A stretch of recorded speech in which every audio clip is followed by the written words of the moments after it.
네, 이제 마지막 네 번째 살펴볼 내용은요. 이 칼빈주의는 학문적인 갈등에 대한 해법을 추구했고 발견했다라고 하는 내용이에요. 학문적인 갈등, 어떤 갈등이 있는가 하는 내용인데, 이 학문도 중립적이지 않고 결국 그 기초를 보면 세계관적인 또는 신앙적인 전제가 있다는 것입니다. 어떤 전제인가 한번 같이 보도록 하겠어요.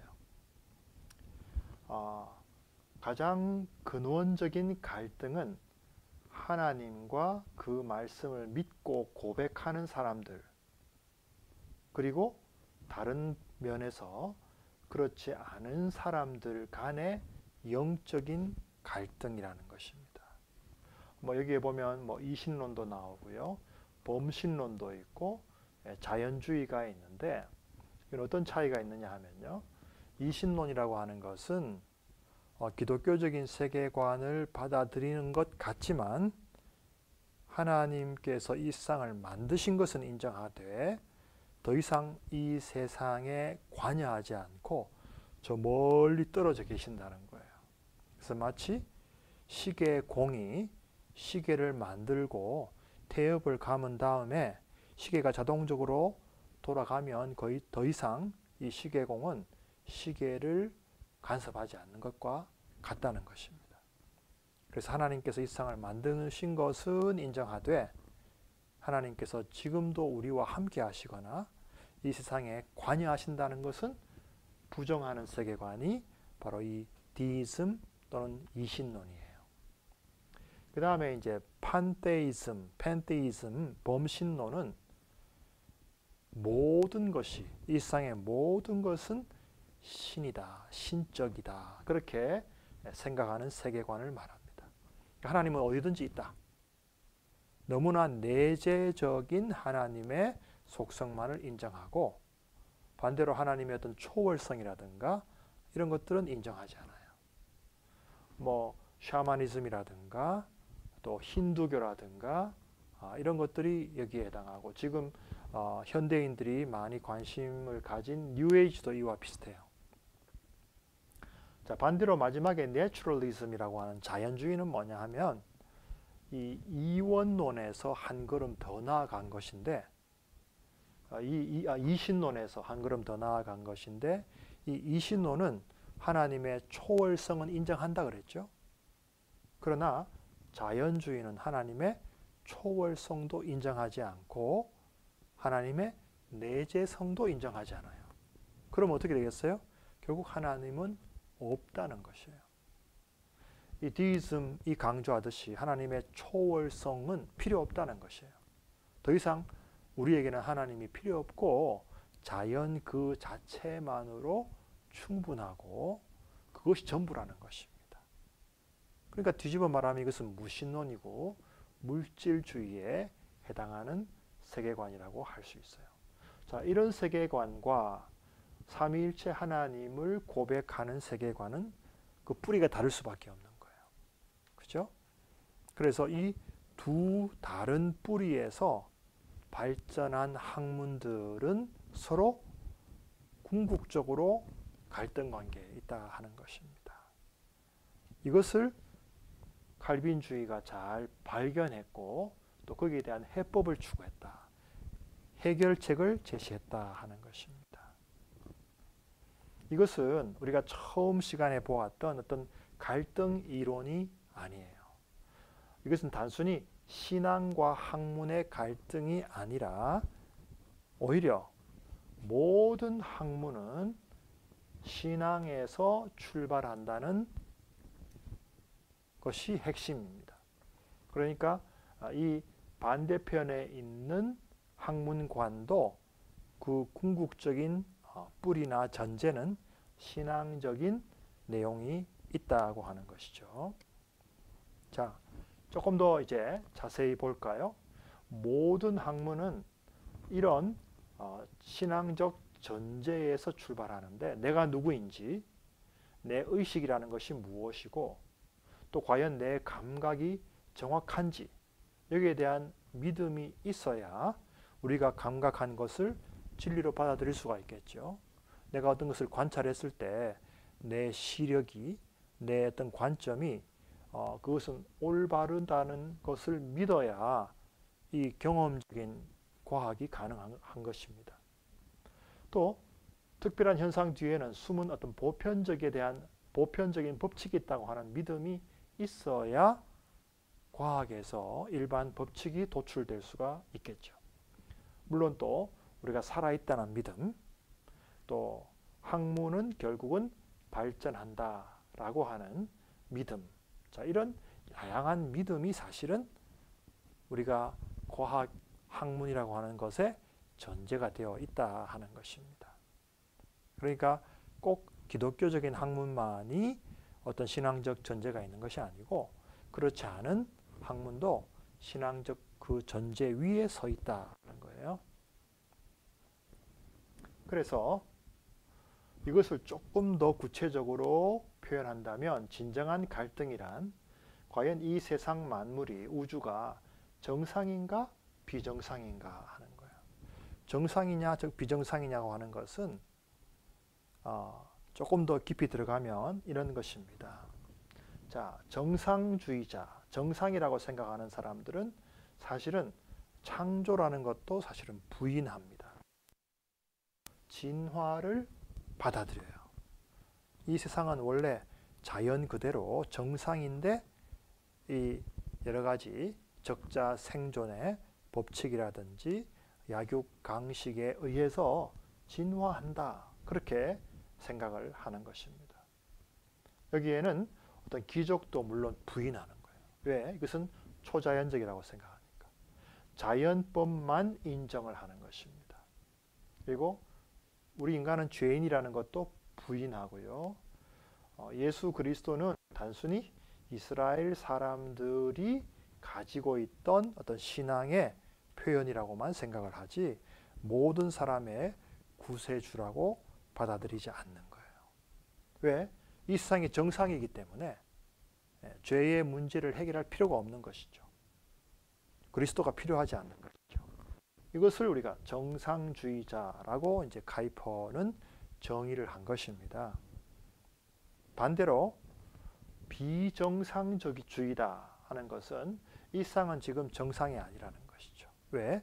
죄로 물들어 있기 때문에, 죄로 말미암아 뒤틀려 있기 때문에 그 아름다운 창조의 세계가 이제는 잘못되어 있다고 하는 것이죠.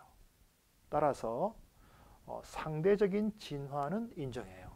각 종 안에서 어떤 변이라든가 약간의 변화는 인정하지만 종과 종을 넘어서는 진화는 인정할 수가 없게 되죠. 창조를 받아들이기 때문입니다. 하나님께서 각각 종류대로 만드셨기 때문에 이러한 입장을 견지해요. 또 인간은 원래 하나님의 형상으로 지음 받았습니다. 그러나 죄로 타락하고 전적으로 부패해 버렸어요. 거기에 대한 유일한 해결책은 바로 성육신하신 예수 그리스도를 믿고 거듭나고 또 성경을 통해서 그 사실, 기독교 세계관을 바르게 이해해야 한다고 생각하는 것입니다. 그렇게 하면 진정한 규범, 삼위일체 하나님에게서 발견할 수 있다. 가령 십계명과 같은 것들이 되겠죠. 십계명을 주신 이유는 우리가 그만큼 타락했기 때문에, 죄성이 있기 때문에 무엇이 죄고 무엇이 죄가 아닌가, 무엇이 선이고 무엇이 악인가를 하나님께서 우리에게 기준으로 주셨다는 것이죠. 자, 이러한 어떤 기독교 세계관을 가지고 있는 입장은 abnormalist, 비정상주의자라고 이름을 붙인 것입니다. 근데 이 두 진영 간에는 분명한 갈등이 있다는 것입니다. 그래서 이 두 뿌리에서 나온 두 개의 어떤 과학적인 체계, 학문 체계는 그 뿌리에 다른 신앙이 있고 그 신앙은 학문적인 갈등, 더 깊이 들어가면 영적인 갈등이 있다고 하는 것이에요. 그래서 이 범신론과 이신론 이런 것들은 바로 근대 신학과 정상주의의 학문관이라고 하는 것이고, 칼빈주의 또는 기독교 세계관을 강조하는 학문관은 두 종류의 인간 의식을 말하면서 정상이냐 비정상이냐 이것을 이야기하는데, 정상은 창조 때 하나님께서 우리 인간을 만드시고 우주 만물을 아주 보시기에 좋았던 그 상황을 말하는 것이고, 업노말은 죄가 들어오면서 그 모든 것들이 이렇게 왜곡이 되고 변질되어서 타락해버린 것을 말하는 거예요. 그래서 우리의 안에 죄의식이 있고요. 또 예수 그리스도 안에서 믿음으로 다시 회복되고 그것을 성령께서 증거하시는 그러한 완전히 다른 과학적인 시스템을 말하는 것입니다. 그래서 칼뱅도 그러한 그 대립이 있다는 것을 알고 있었고 그것을 이야기했어요. 칼뱅도 이 기독교 철학을 주장을 하면서 각 학문은 이 두 원칙의 대립, 이 엔티테시스라고 하는 것은 어떤 영적인 대립인데요. 가령 창세기 3장 15절에 보면은 뱀의 후손과 여자의 후손이 서로 대립하는 원수가 된다 또는 엔머티가 있다 하는 그 내용이에요. 자, 이런 것이 불가피하다 하는 것입니다. 그것은 단순히 원칙의 대립일 뿐만 아니고 영적인 대립이고 그 열매인 학문의 대립이기도 하다. 바로 이것을 분명하게 한 것이 바로 이 솔루션이라는 것이죠. 그래서 국가라든가 세계 교회라든가 학문에서도 이 두 가지의 영적인 갈등이 있다는 것을 분명하게 드러내었습니다. 그래서 이 두 개를 동시에 합칠 수가 없다. 그렇게 하는 것은 실패할 수밖에 없다는 것이고, 그 결과 이 칼빈주의나 기독교적인 세계관은 학문의 진정한 자유를 이제 외치게 되고 강조하게 되고, 그것이 아까 앞에서 말했던 모든 비자연적인 속박에서 벗어나고 고유의 독립성, 그러나 성경적인 세계관에 뿌리 내린 그런 학문관을 발전시키게 되었다고 하는 것입니다. 그러니까 이 두 다른 진영이 전혀 뭐 대화를 할 수 없다거나 그런 건 아니에요. 보편적인 은총 속에서 함께 서로 대화할 수 있고 함께 협력할 수도 있어요. 그래서 기독학자들도 기독학자가 아닌 분들과 함께 학회도 할 수 있고 여러 가지 토론도 할 수 있고 함께 좋은 또 연구 프로젝트를 할 수 있어요.